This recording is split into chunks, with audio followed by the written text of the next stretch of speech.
이 본문을 가지고 말한 대로 하였더니라는 제목으로 함께 은혜를 나누겠습니다.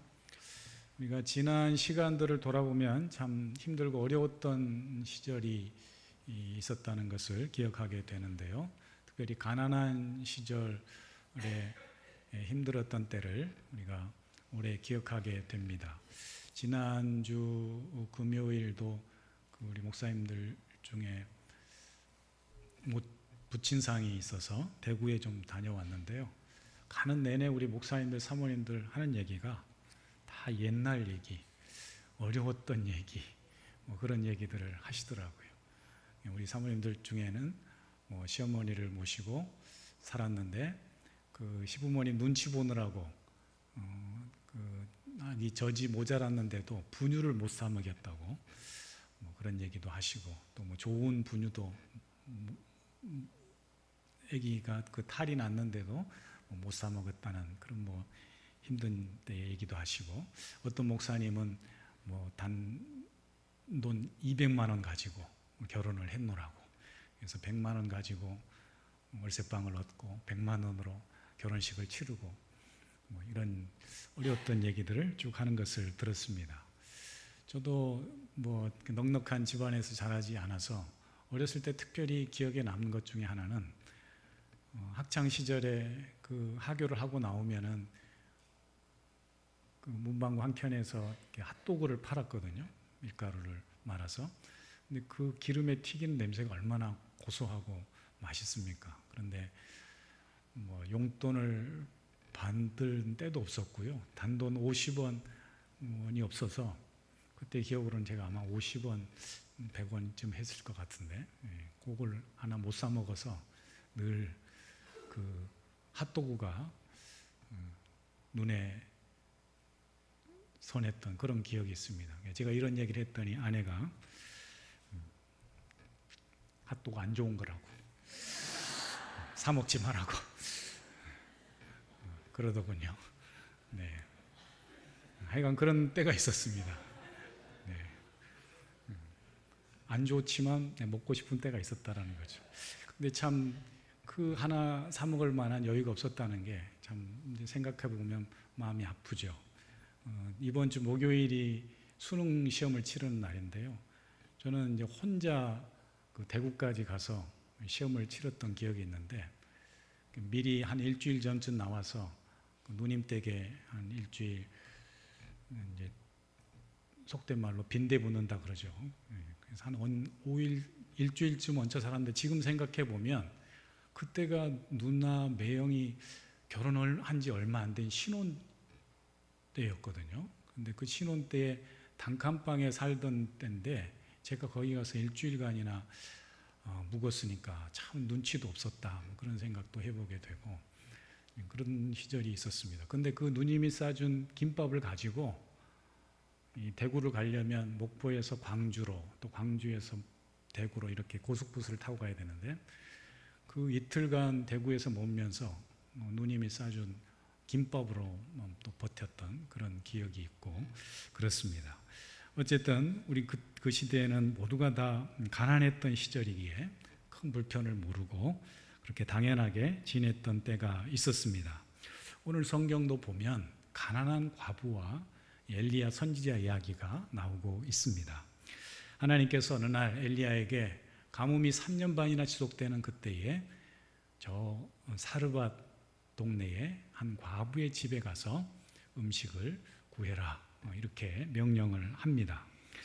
기근이 들어서 먹을 것이 없던 그 어려운 때에 다른 것도 아니고 이 두로 시돈 지방은 저 이스라엘 북쪽에 있는 해안 도시거든요. 그곳에 이방 땅에 가서 가난한 과부의 집에 가서 그것도 음식을 얻어 먹으라 하고 하니까 참 의아한 일이 아닐 수가 없는 것이죠. 특별히 두로라는 지역은 우리가 잘 아는 이스라엘의 가장 악한 왕인 아합 왕의 부인입니다. 왕 이세벨의 고향이 이 두로 지역이거든요. 그 이방 땅에 가서 지금 하나님이 엘리야에게 가서 이 사르밧 과부를 만나라고 명령하고 있는 것이죠. 이 엘리야가 하나님 말씀대로 과부의 집에 가서 조금의 물과 떡 한 조각을 달라고 여인에게 부탁하고 있습니다. 10절 11절 말씀 보니까 그가 일어나 사르밧으로 가서 청하건대 그릇에 물을 조금 가져다가 내가 마시게 하라. 청하건대 내 손에 떡 한 조각을 내게로 가져오라. 이렇게 부탁하고 있습니다. 과부란 그 시대의 가난한 사람들 중에 대표적인 사람입니다. 과부, 고아, 이방 나그네 이런 사람들이 가장 불쌍하고 가난한 사람들이었기 때문에 하나님께서 율법서에도 보면 이들을 잘 돌보고 대접하라고 명령하고 있습니다. 신명기 14장 말씀해 보니까 너는 너희 중에 분깃이나 기업이 없는 레위인과 내 성중에 거류하는 객과 및 고아와 과부들이 와서 먹고 배부르게 하라. 이렇게 말씀하면서 그리하면 내 하나님 여호와께서 내 손으로 하는 범사에 복을 주겠다. 이렇게 말씀합니다. 과부는요, 우리가 잘 아는 대로 남편을 잃고 홀로 된 여인입니다. 혼자 된 지엄이를 우리가 과부라고 하는데요. 여기 이제 과부는 한자로 보니까 이 과자가 작다, 수량이 적다 그런 뜻이래요.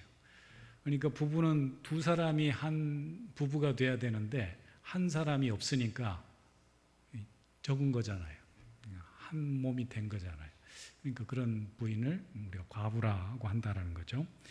그래서 이 남편을 잃은 여인, 과부라고 하는데 꼭 남편을 잃어야 먼저 떠나보내야 과부가 되는 것은 아닙니다. 예전 제가 어르신들을 만나보니까 같이 사는데도 정말 생과부처럼 살았던 그런 어려운 기억들을 말씀하시더라고요. 즉 남편이 가정을 돌보지 않고 주작에 빠져 있고 맨날 술만 먹고 노름만 하고 그러면 정말 생과부처럼 어렵게 살았던 그런 분들이 종종 있더라라는 것이죠. 그래서 정말 과부는 불쌍한 사람입니다. 왜요? 쌍이 없으니까. 부부가 쌍이 돼야 되는데 한쪽을 잃어버린 사람, 불쌍한 사람이잖아요. 그죠? 요즘 젊은이들이 미혼, 비혼, 그래서 혼자 그냥 살아가잖아요. 그런 사람들도 역시 불쌍한 사람입니다. 혼자니까. 쌍이 없잖아요. 별로 반응이 안 좋네요. 더군다나 과부가 혼자가 되어서 혼자 되는 것도 힘들지만 자녀들까지 아이들까지 딸려 있다면 참 힘든 삶을 살아갈 수밖에 없습니다. 이런 과부의 집에 지금 엘리야가 찾아간 것이죠.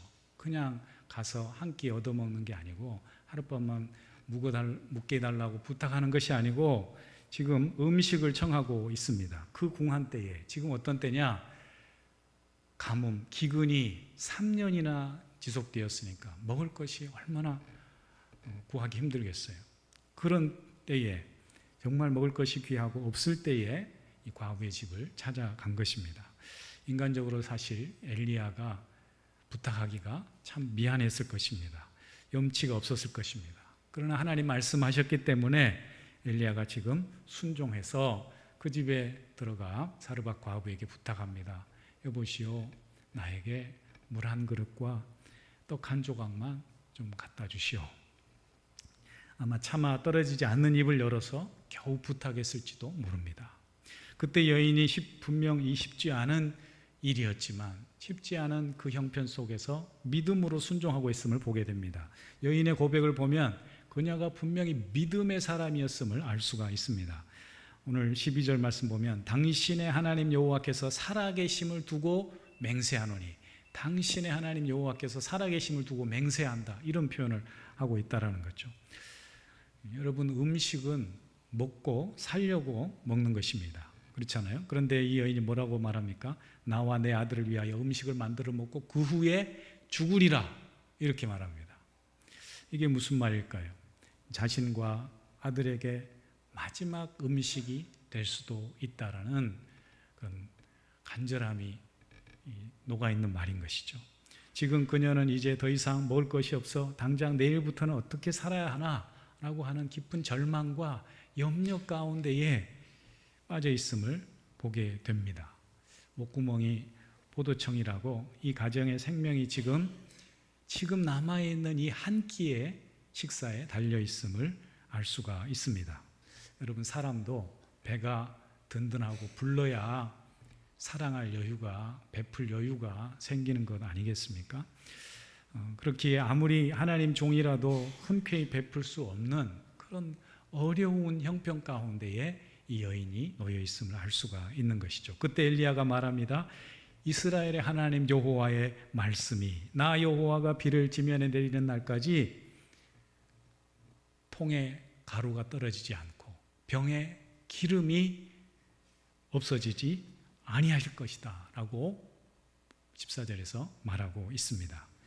오늘 본문 말씀은 우리의 이상과 현실의 간격을 어떻게 좁힐 수 있느냐, 우리가 믿는 믿음과 하나님이 우리에게 나타내시는 믿음의 실제의 간격을 좁힐 수 있는 비결이 여기 담겨 오늘 본문에 나와 있습니다. 한마디로 믿음의 실제는 순종으로부터 시작된다는 거죠. 죽음의 위기 가운데서 다시 살아난 이 사르밧 과부의 이야기를 통해서 우리가 어떤 하나님을 믿어야 하는지, 우리가 믿는 하나님은 도대체 어떤 분인지를 다시금 새삼 우리의 마음 가운데 새기게 됩니다. 첫 번째, 하나님은 과부를 사랑하시고 돌보시는 하나님이시다라는 것이죠. 과부가 엘리의 말을 듣고 절망적인 심정으로 이렇게 대답합니다. 저도 당신의 말씀처럼 베풀고 싶습니다. 당신에게 한 끼 식사를 대접하고 싶습니다. 그러나 이제 저는 이 한 끼 먹고 죽을 아들과 함께 죽을 일만 남아있는 가난한 여인이옵시다. 이렇게 대답하고 있는 것이죠. 그때 엘리야가 이렇게 말합니다. 풀었으면 두려워 마시오. 두려워 말라. 내 말대로 하면 하나님께서 당신의 그 통과, 밀가루 통과, 당신의 그 기름병이 떨어지지 않고 그치지 않을 것입니다. 이렇게 말하고 있는 것이죠. 우리의 삶에 때때로 찾아오는 고난은 사실 우리의 믿음을 시험하는 장입니다. 사르밧 과부에게 찾아온 지금 위기는 이 기근의 때에 생존을 위협하는 생존의 위기요, 또 엘리야 이 하나님의 종의 말에 순종해야 하는 그런 믿음과 순종의 위기라는 것을 우리가 알 수가 있습니다. 아이와 먹을 것도 없는데 주의 종을 섬기라고 하니 그야말로 주여가 저절로 나오는 그런 상황입니다. 그러나 이때가 바로 하나님이 일하시고 복 주시는 기가 막힌 축복의 타이밍이라는 사실입니다. 여러분, 하나님의 자녀된 우리를 하나님께서 결코 저버리지 않고 잊지 않으신다는 사실을 기억할 수 있기 바랍니다. 제가 서점에 가보니까 이런 책이 있더라고요. 고난의 축복. 그리고 하면서 거기에 땡땡 부제목이 붙었는데 변나명룡 이렇게 돼 있어요. 변나명룡. 여러분 무슨 말 같아요? 고난이 변나명룡이래요.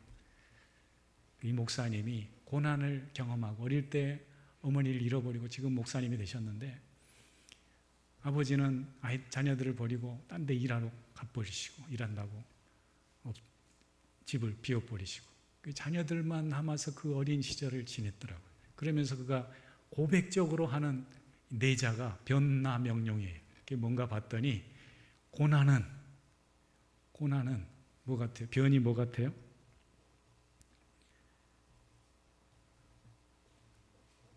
변장된 축복. 변장된 축복.